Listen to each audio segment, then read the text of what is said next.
이번에는 참 말도 많고 탈도 많고 명예, 염치, 체면도 다 내팽개친 비례대표 후보 얘기 좀 해보겠습니다. 얼마 전에 예전에 그 광고에 아주 유명한 그 뭐라 합니까 그 카피 그게 생각납니까? 나이는 숫자에 불과하다. 아, 그때 상당히 용기가 나더라고요. 그럼요. 저 그 말 듣고 지금 굉장히 위안을 받고 있는데. 아, 그래도 아무리 숫자에 불과하다 하더라도 나이가 드신 분으로서는 A와 염치와 명예와 자존심이라는 게 있는 거 아닙니까? 그런데 손학규 전 바른미래당 대표님 이번에 민생당 2번 비례대표를 딱 꿰찼어요. 그게 1번은 무조건 여성이니까. 여성입니다. 그러니까 예, 여성. 사실상 1번이라는 얘기죠. 예. 근데 그동안 손학규 대표가 사실은 이 괴물 선거법을 만드는데 엄청나게 기여를 했지 않습니까? 저기 국회에 앉아가지고 뭐 단식도 하고 뭐 대통령한테 가서 또 해야 한다 해갖고 황교안 대표를 당시 뭐 5인 회동 때인가 야단을 치고 막 그랬잖아요. 그러니까 심상정 전 정의당 대표가 그때 정치개혁특별위원회 위원장이었기 때문에 더 비난받지. 네. 한 그 행위를 보면 손학규 전 대표 그 심상정 대표보다 전혀 조금도 못하지 않죠. 한 그 행위를 보면. 예. 손학규 대표는 그동안 나이 들어서 내가 무슨 욕심이 있냐. 후배 정치인들을 위한 정치개혁 차원에서 이 연동형 비례대표제 관철을 하려고 내가 단식까지 한다. 또 백의종구를 나는 한다. 그리고 공짜로 비례대표 이런 거 하지 않는다. 이렇게 했는데 그저께인가 저녁에 몰래 비례대표 넣고 몰래는 아니겠죠. 어쨌든 뭐 당 요청이다 해가지고 공관위에 넣고 새벽에 무슨 면접을 해갖고 2번을 따버렸다고 그러더라고요. 근데 사진 나오면 그야말로 파한대소야. 아주 그렇게 행복한 표정이 있어서. 그래, 해도 좀 너무한 거 아닙니까? 그러니까 아까 말씀하셨지만 나이는 뭐 숫자에 불과하다 그러잖아요. 근데 저도 생각할 때 뭐냐면 이 나이 든 사람이 뭐 저 머리가 안 좋거나 덜 똑똑해져가지고 우둔해져가지고 그만두라는 게 아니잖아요. 더 훌륭할 수도 있고 더 똑똑할 수도 있는데 문제는 자라나는 후신들 있잖아요. 그 사람들에게 기회를 주자 이 말이잖아요.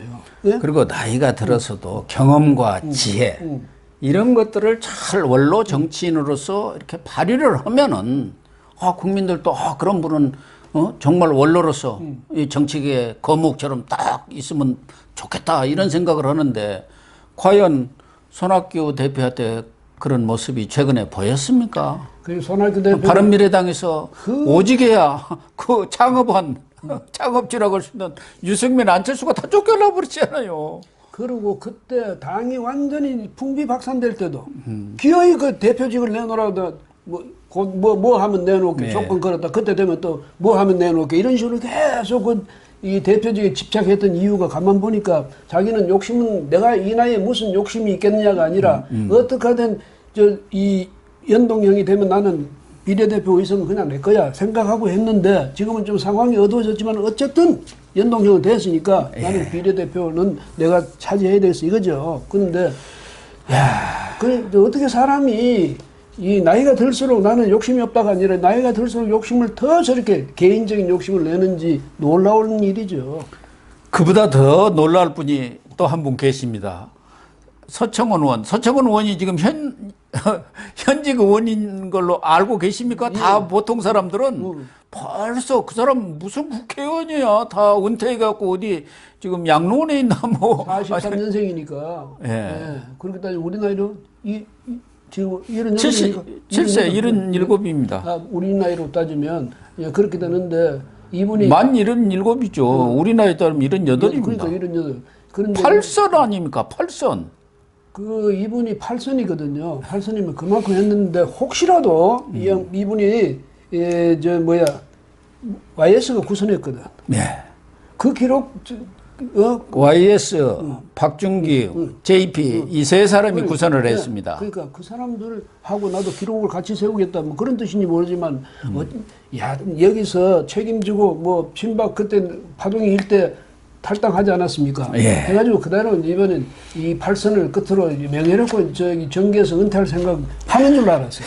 저도 그랬죠. 그런데 어디 우리 공화당이 또 거기 가가지고 기어이 2번 따내가지고 근데 만약에 우리 공화당이 거기서 3% 이상이라도 얻으면 또 다행이겠는데 만약에 못할 때는 그 창피 아닙니까? 근데 이분들이 지금 말이 2번이지 원래 1번은 법상으로 여성을 그러니까 주게 돼. 여성이죠. 여성을 주지 않았으면 다 1번을 할 사람들이에요. 사실상 1번을 남성 1번인 거. 그 욕심을 낸 거지. 냈는데 손학규, 서청원 두 분이 다 똑같이 2번을 받아요. 근데 김종인 선생도 저는 2번밖에 받았지만은.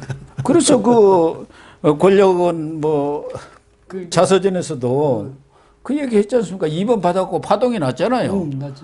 원래 문재인 대통령이 그 당시 대표 아닙니까? 그 2번을 비례를 하셔가지고 앞으로도 계속 당을 이끌어 달라고 했는데 그 파동이 나니까 입 싹 다물고 모른 체 하면서 그냥 당에서 막 흔들었잖아요. 그러니까 즐기는 모습을 보였다 하면서 이렇게. 근데 머리 좋은 사람도 다 소용없어요. 왜냐하면 그 정치판에 들어가서 내가 그런다고 해서 거기 넘어가가지고 이 사람들이 나를 끝까지 모실 거라고 생각했으면 그거만큼 오산이 어디 있습니까? 그런데 그러려면 살아나려면 손학규 같이 저렇게 끈질기게 버티든지, 저 서청원 선생 같이 싹 눈치 보다도 결정적인 순간에 어디 탁 올라타든지 뭐 그런 상황이 돼야지. 예, 김종인 위원장 그런 면에 보면 좀 순진한 면은 있긴 있어. 예? 지역에서 아주 고생을 하지 않았고 또 집안이 잘 아시는 대로 김병로 초대 대법원장의 그 손자 아닙니까? 그러니까 어떻게 보면은 유복하게 컸지요. 대학 나오고 외대 나왔지 않습니까? 그래서 독일 가서 박사하고 그리고 와서 교수하다가 정치권에 들어와서 승승장구를 했기 때문에 쓴맛 이걸 못 봤어요. 단맛만 본 거 아닙니까? 다른 사람들하고는 그런 게 어떻게 보면은 좀 순진한 면이 있죠. 그런 면에서 그러면 손학규나 서청원은 다를 대로 다 달았기 때문에 그 술수를 쓰는데 더 능하다 이 말이니. 그다음에 버티는데도 더 능하고. 이 사람들은 또 손학규나 이런 사람들은 다 또 운동권 출신들 아닙니까? 그래가지고 고생도 많이 하고 뭐 그래서 거기에서 그 운동권들 사이에도 또 내부 그 권력 다툼이 치열합니다. 예. 그러니까 제가 요즘 뭐 옛날부터 그렇게 느꼈지만 운동권 해타는 사람들일수록 자리에 더 집착하더라고요. 네, 운동권 그러니까 운동권 그 자체가 뭐냐면 제가 생각할 때는 그게 권력 투쟁의 일환으로 전개된 거 아닌가. 그래서 나는 이걸로 해서 출세하겠다. 이걸로 해서 나는 권력을 잡겠다. 이런 생각으로 했으니까 요즘 와서 뭐 운동권 민주화 투쟁 그 여기 딱 써붙이고 다니는데 제발 그 이제 그만했으면 좋겠어요. 맞습니다. 또 한 분이 거론해 안 할 수가 없는 분이 친박신당이라고 만들었습니다. 홍문종. 친박신당. 이분도 현역 의원이에요. 사선. 어젠가 그전가 어디 보다 가면서 옛날에 친박연단에 있었는데 친박신당이라는 이러면서 그때 찾아봤어요. 제가. 그러니까 그걸 내가 정리를 해줄게요. 원래 우리 공화당이 생겼지 않습니까? 그 조원진 대표가 있었는데 홍문정이가 여기서 공천받기가 어렵게 생겼었어요. 예. 그러니까 튀어나가갖고 거기에 합류를 해갖고 우리 공화당의 공동대표를 했는데 조원진이가 원래 터줏대감이니까 다 쥐고 흔드는 거야. 그러니까 너하고 하기 싫어 해갖고 나와서 만든 게 친박신당이에요. 그래갖고 박근혜 전 대통령의 지시를 받았다 하다가 나중에 이제 그게 거짓으로 드러났지 않습니까? 그래서 본인이 사고까지 했고. 그래갖고 우리 공화당이 김문수, 정광훈 목사의 그거하고 합쳐가지고 자유공화당으로 했는데 김문수가 또 떨어져 나가버렸어요. 왜 떨어져 나가냐면 본인 뭐 회견을 보니까 아니 여기는 개혁공천을 해야 하는데 뭐 서청원 뭐 전직 의원들이 전부 비례 다 차지하려고 하고 그러니까 뭐 어떤 가치, 이념 이런 것보다도 한물관 인사들이 쥐고 흔들어서 도저히 같이 못하겠다 해서 자기는 나왔다고 해갖고 그래서 다시 우리 공화당으로 회귀를 한 거예요. 그러니까 우리 시청자나 국민 입장에서 보면 그 당이 누구고 어떻게 지금 됐나 모를 거예요. 이분이 의정부 아닙니까? 그 문석균이 문희상 아들 무소속으로 출마했는데 그거 지역구로 나가겠다고 했어요. 그러다 가만히 보니까 만만치 않으니까 그가 지금 사파전이 벌어지게 생겼는데 사선 의원이나 했고 또 여러 가지 문제들이 안 그동안 돼요. 많이 그러니까 불거졌어요. 기소가 이미 돼 있기 때문에 예. 미래통합당이 있어봐야 그 공천 대상이 안 돼요 이미. 그러니까. 자격이 없으니까 저 사람 튀어나가서 저러는 거야. 아니 그게 원래 이쪽에 와서도 친박신당에서도 거기 의정부에 나가겠다고 했어요. 갑인가. 근데 가만히 지금 돌아가는 상황이 만만치 않게 자기도 다 여론조사 돌려봤을 거 아닙니까? 그러니까 친박신당 후보들을 지원 유세를 해야 한다. 무슨 지원 유세 할 거나 있겠습니까? 그러고는 친박신당 근데 지역구에 몇 명 내보냈는데 이렇게 이 홍문종 의원도 아버지가 홍우준 예, 전 예, 의원입니다. 그 지역에 어떻게 보면 토예요. 제가 그 홍우준 의원까지도 잘 압니다. 그분의 에피소드를 얘기한다면 아마 우리 시청자들이 정말 까무라질 겁니다. 그런데 그 아들인데 뭐 서청원, 손학규 이 두 분도 제가 뭐 일선 기자 때부터 아주 잘 아는 분이고 얼마 전까지도 자주 이런저런 있었는데 제가 하나 이야기할게요. 그때는 본래 이미 당협위원장은 떨어졌고 기소되면 그 당협위원장 못 하잖아요. 그래 비켜놨는데 그 자리를 비워 있으니까 이 자리를 자기는 자기를 위해서 계속 비워주기를 바란 거야. 근데 우리가 그렇게 할 수는 없잖아요. 네, 그렇죠. 그래서 젊은 변호사 유능한 변호사를 거기다 임명을 했어요. 네. 그것 때문에 말이죠. 의원총회인가 뭐 의원연찬인가 가가지고 김용태 조직위원장 그러니까 조강택 위원장 막말을 하고 있잖아. 그러니까 온갖 욕설을 퍼붓는 거야. 그러니까 자기 자리를 왜 안 비워놨냐 이거야. 그런 이 모렴치한 그런 사람이 어디 있어요? 그런 정치인 같은 사람은 이 우리 정치판에서 정치의 장에서 완전히 밀어내버려야지. 그런 인간들 자꾸 무슨 표 줘가지고 우리 동네 사람들 이렇게 표 주니까 그렇게 버릇이 점점 더 없어지는 거야. 아니 그리고 이 비례대표라는 게 뭐 본래 취지가 다 없어지기는 했습니다만은 기본적으로는 특히 이 연동형 비례대표제라는 건 소수당한테 이제 뭐 이렇게 의석을 주어서 원내에 진입할 수 있는 길을 터준다는 거 있고 비례대표라는 게 기본적으로 지역에서 뛰기 어려운 소수자들이라든가 전문가들 또 특정 어떤 직역의 그런 대표자들 이런 사람들한테 기회를 주기 위한 건데 지금 손학규, 서청원, 홍문종 국회의원만 뿐만 아니라 해먹을 것은 다 해먹은 사람들이에요. 그러니까 직능 대표지. 그렇구나.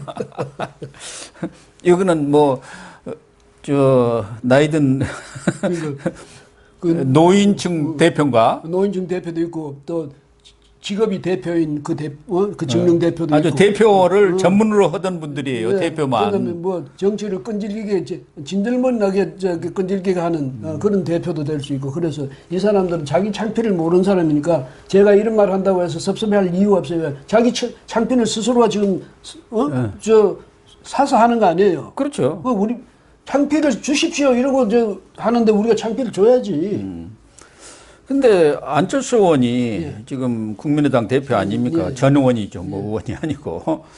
그분도 외국에서 돌아다니다 들어와가지고 별 빚을 못 봤는데 이번 코로나 사태로 가장 수혜를 입은 사람들 2명 중에 1명이라는 거 아닙니까? 안철수하고 이재명이. 대구 내려가서 10만 원 가지고 이재명 씨 10만 원? 예, 어쨌든 서울시장은 안 주나 나도 좀. 신천지 뭐 거기 쫓아가서 또 뭐 행정 집행한다고 이렇게 쇼도 부리고 해갖고 어쨌든 인기를 좀 끌었는데 그래가지고 좀 지지율이 오르나 했는데 이번에 또 거기도 비례대표 뭐 이렇게 순번을 했는데 다 측근들만 또 당선권에 넣어놨더라고요. 이태규, 권은희 의원, 또 자기 비서실장하던 뭐 김도식인가 이런 사람들. 그러니까 도대체 이게 뭐냐? 안철수가 변한 게 없네. 그 의료 봉사한다고 쇼만 하고 올라오더니 뭐 본성은 바뀌지 않았네 이런 비난들이 나와요. 뭐가 중도 실행이냐? 근데 저 양반은 제가 생각할 때 여기 이해할 수 있는 측면도 있는 게 이제 다 뿔뿔이 이제 흩어져 갔잖아요. 네. 그 다음에 끝까지 자기를 지켜주는 이 사람들 신세는 갚긴 갚아야 되거든. 그런 측면에서 보면 뭐 이태규 씨나 권은희 의원 이런 사람들한테 우선권을 주는 건 이제 되는데 그러나 지금 말씀하신 대로 하나 정말 뭐 중요한 거는 빼먹었지. 뭐 개혁한다는 거. 이 개혁 의지는 거기서 못 못 읽잖아요. 예. 이럴 때 되면 이제 권은희 의원이나 뭐 또 이태규 이 사람들은 스스로가 이제 이 대표의 부담을 덜어주는 그런 용단을 좀 내렸으면 얼마나 모양이 좋았겠냐, 아름다웠을 텐데 사실 또 정치 이번에 공천하는 과정에도 옆에서 가만 보니까 참 정치의 중독성이라는 게 엄청스러운가 봐. 예, 그래서 야 이제 몇 군데 보니까 참 그래서 아마 그래서 정치인 말이 있지 않습니까? 뭐 마약이란 말도 있지만 정치는 꺼진 불도 다시 봐야 하고 죽었다 살아나는 것 대표적인 게 정치인이라는 거 아닙니까? 다 죽었나 했는데 어느 날 이렇게 또 나타나요. 그러니까 기사회생이라고 그러잖아. 이미 죽었다가 죽었는데 또 되살아났다는 얘기죠. 그런데 요번에 그런 몇 군데가 있어요. 민경욱 그거는 뭐 그냥 하루에 왔다 갔다 4번인가를 해버리고 그보다 더 심한 경우에 김석기, 경주 네, 뭐 이런 경우가 있는데 이런 걸 보면 참 정치라는 건 그래서 권은희, 이태규 그 사람들이나 또 안철수 이 사람들을 무조건 비난만 하기는 좀 어려운 인간적인 측면이 있구나 이런 생각이 드는데 다만 이런 분들한테 부족한 게 말씀드렸듯이 입으로는 개혁을 하면서 실제로는 개혁보다는 그런 현실적인 이해, 계산에 할 수 없이 더 치우치는구나 뭐 이런 걸 느끼게 되는 거죠. 그러니까 아까도 잠깐 얘기 있었습니다만은 정의당의 심상정 대표 정말 패스트 트랙하고 선거법 보고 공수처법 보고 엿바꿔 먹을 때는 정말 마음속에 꿈 같은 그런 게 있었죠. 교섭단체. 잘하면 교섭단체 넘어가는데. 근데 어제 강주에 가서 그동안에도 뭐 후회의 눈물을 흘리기는 했습니다만은 혼란과 염려를 들여서 면목이 없다. 그러니까 꼼수 선거법이 지금 부메랑이 돼갖고 지지율이 4%대 안팎으로 이렇게 떨어져 버렸어요. 얼마 전에 리얼미터에서 한 거 보니까 3.7%로 나온 게 그러니까요. 이렇게 되니까. 그러니까 본인도 지금 고향 갑에서 간당간당하고 정의당도 몰락할 그런 처지에 그런 상황까지 몰려갔습니다. 그래서 이 전략이라는 게 중요하거든요. 이 정당에서 특히 전략이라는 게 중요한데 이 심상정 머리 하나에 맡겨놓으니까 지금 당이 이렇게 되는 거 아니에요. 그럼 자기가 머리가 좋다고 생각하더라도 참모들 튼튼한 참모진을 구성해가지고 적어도 장래에 어떤 일이 일어날 건지 예상할 수 있도록 그런 거는 전부 이제 좀 전략적 차원에서 살펴봐야 되는데 뭐 눈앞에 있으니까 야 우리 이거 하다 보면 원내 교섭단체는 확실해. 그러다가 이렇게 되는 거죠. 그럼 뭐 미래통합당 이런 데서는 또 꾀가 없겠습니까? 그러니까 미래한국당 만든 거 아니에요. 그러니까 더불어민주당 우리도 만들래 이래가지고 더불어시민당 만들고 이런 식이 되니까 심상정 선생이 그 의원이 그냥 공수처만 하나 해가지고 포장 잘 해가지고 갖다 바친 거야 대통령. 그럼 대통령이 뭐 심상정 이 대표에 대해서 뭔가 특별한 그 배려를 해야지. 김종인 위원장이 얘기했잖아요. 그렇게 허락해놓고는 나중에 뭐 생기니까 모른 척 해버리더라고. 그렇죠. 근데 만약에 그때 심정이라면 앞으로 당을 계속 이끌어 주시면서 앞으로 대통령 선거 때도 나가 주십시오. 이렇게까지도 말할 수 있었을 거예요.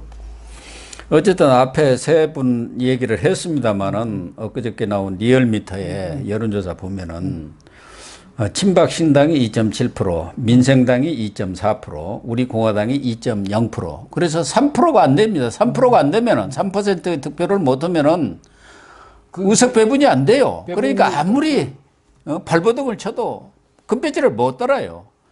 그런데 사실은 리얼미터는 조금 이렇게 갤럽보다는 좀 많이 나오는 편이에요. 그러니까 이보다 더 안 나온다고 봐야 하니까 과연 딱 했느냐. 여론조사를 할 때는 사실 여론조사를 할 때는 그러지만 표가 이 투표 용지가 66cm가 된다는데 거기 어떻게 점입되어 있는 거 보고 우리가 찍을 수 있습니까? 그래서 민생당은 1번이에요. 그러니까 그런 당은 찍지. 그러니까 이렇게 되면 저 밑에 내려가면 안 찍는다니까. 보지를 않잖아. 우리 시선이 들어오는데 그 시야에 들어오는 그것만 보지. 아니 그 투표로 가서 저 밑에까지 다 읽어봅니까? 무슨 고시 공부하는 것도 아닌데. 그렇다 보면 민생당 있죠. 근데 이 또 미래한국당이 뭐 22명이 될 수도 있다며요. 네, 그렇다고.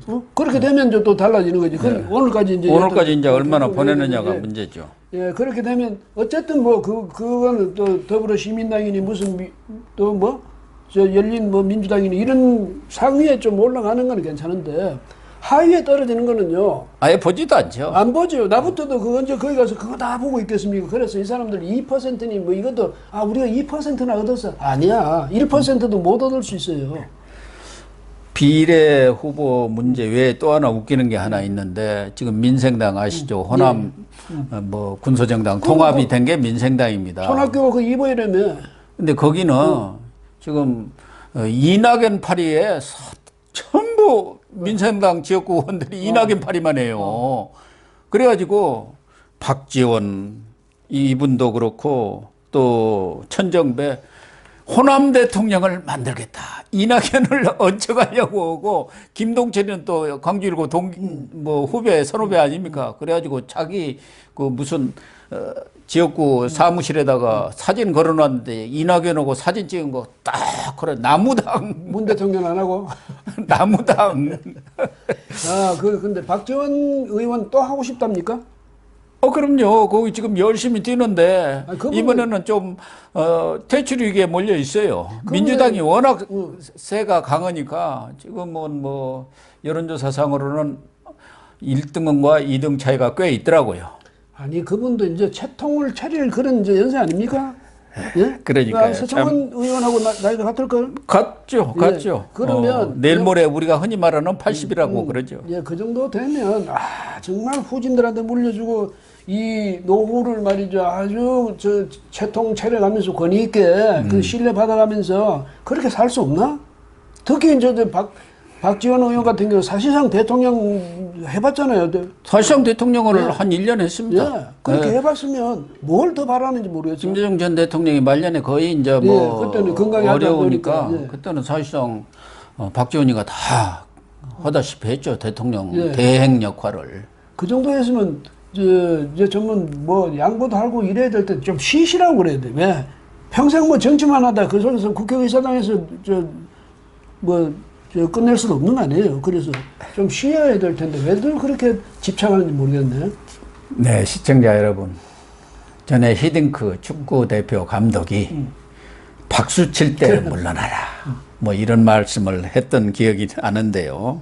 정말 우리 정치인들 뒷모습이 아름다운 사람은 없을까요? 제발 유종우미, 우리 흔히 이야기하는 그 유종우미를 거두는 정치인이 단 한 사람이라도 나와주었으면 정말 감사하겠습니다. 오늘 방송 마치도록 하겠습니다. 시청해 주셔서 고맙습니다.